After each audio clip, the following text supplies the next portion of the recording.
আসসালামু আলাইকুম, welcome back to এফকে English. আপনাদের সাথে প্রতিবারের মতোই আছি আমি ফয়সাল খান এবং আজকে আমাদের খুব তাড়াহুড়া।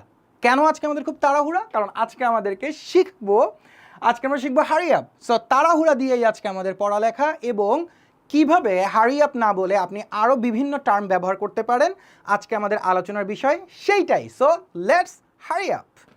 সো নাম্বার ওয়ান, আপনি চাইলে বলতে পারেন হারি আপের পরিবর্তে there is no time to wait. There is no time to wait. There is no time to wait. There is no time to wait. Number টুতে আপনি চাইলে বলতে পারেন let's go faster. Let's go ফাস্টার, দ্রুত করো। Let's go ফাস্টার। R number থ্রিতে আপনি বলতে পারেন let's speed up. Let's speed up. Let's speed up. স্পিডের পরিবর্তে আপনি বুস্ট আপ বলতে পারেন let's boost up.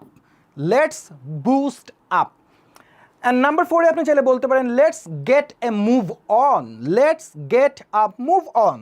Let's get a move on. Let's get a move on. And number 5 আপনি চাইলে বলতে পারেন shake a leg. Shake a leg. Shake a leg মানে আবার এরকম না যে পা নাড়াও, ঠিক আছে? শেক আ লেগ মানে হচ্ছে দৌড় দাও, দ্রুত করো, শেক আ লেগ।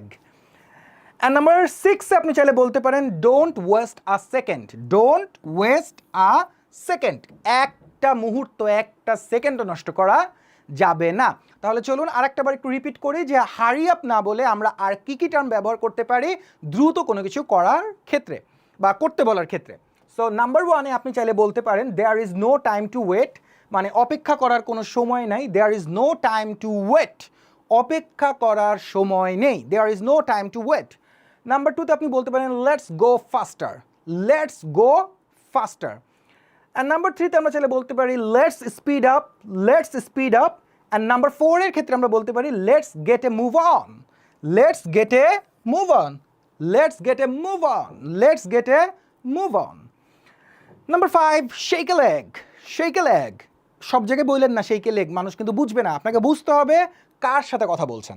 সো সবসময় সব কিছু বলা কিন্তু ঠিক না। আপনি ইংরেজি অনেক ভালো জানেন, অনেক টার্ম ব্যবহার করতে পারেন, কিন্তু সব জায়গায় সব টার্ম ব্যবহার করা যাবে না। ইন দ্যাট কেস আপনি সবসময় চেষ্টা করবেন ইজি টার্ম ব্যবহার করার, যেমন let's go faster, let's speed up. And finally আপনি চাইলে বলতে পারেন ডোন্ট ওয়েস্ট এ সেকেন্ড। এটা কিন্তু সবাই বুঝবে, ডোন্ট ওয়েস্ট আ সেকেন্ড।